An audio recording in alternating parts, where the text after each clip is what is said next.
शिव के दरबार की शोभा बढ़ा रहे थे। गंधर्व गण, किन्नर, ऋषि हर भगवान की विविधा अंतुष्टता के छंदों में स्तुति गान स्वर आलापों से संलग्न कर रहे थे। उसी सुअवसर पर महारानी पार्वती जी ने भगवान शिव से दोनों हाथ जोड़ करके प्रश्न किया कि हे महेश्वर, मेरे बड़े सौभाग्य हैं जो मैंने आप सरीखे अर्धांगिनी को वर्ण किया। क्या मैं जान सकती हूँ कि मैंने वो कौन सा पूर्ण अर्जुन किया?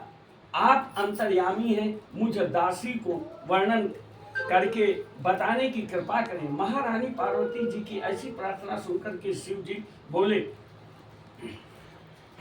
प्रिय, तुमने अति उत्तम पूर्ण का संग्रह किया था जिससे मुझे प्राप्त किया है।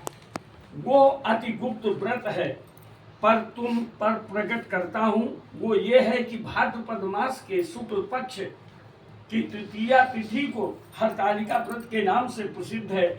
ये व्रत जैसे तारा गणों में चंद्रमा, नव ग्रहों में सूर्य, वर्णों में ब्राह्मण, देवताओं में गंगा, पुराणों में महाभारत, वेदों में सोम, इंद्रियों में मन, ऐसा ये व्रत श्रेष्ठ है। जो तीज हस्त नक्षत्र युक्त पड़े वो और भी महान पूर्णदायक होता है। ऐसा सुनकर के पार्वती जी ने कहा, हे महेश्वर, मैंने कब और कैसे तीजा व्रत किया? विस्तार से आप साथ श्रवण कराने की इच्छा करें। इतना सुन भगवान शंकर बोले कि भाग्यवान उमा, भारतवर्ष के उत्तर में हिमालय श्रेष्ठ पर्वत है। उसके राजा का नाम था हिमांचल। वहां तुम भाग्यवती रानी मैना से पैदा हुई थी।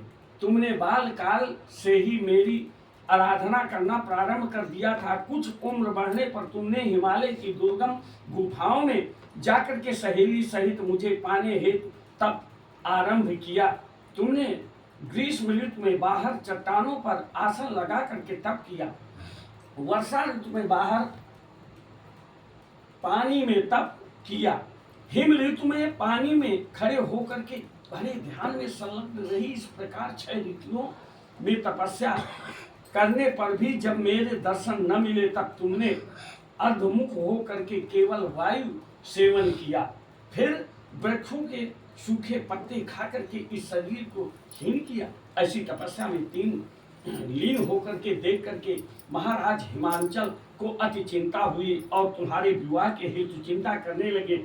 इसी सुअवसर पर महर्षि देव ऋषि नारद जी उपस्थिति देते हुए राजा ने अति हर्ष के साथ नारद जी का अभिवादन स्वागत किया, पूजन किया।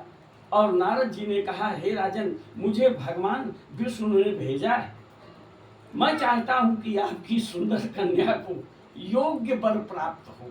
सो वैकुंठ निवासी शेषशाही भगवान ने आपकी कन्या का वरण स्वीकार किया है। क्या आपको स्वीकार है?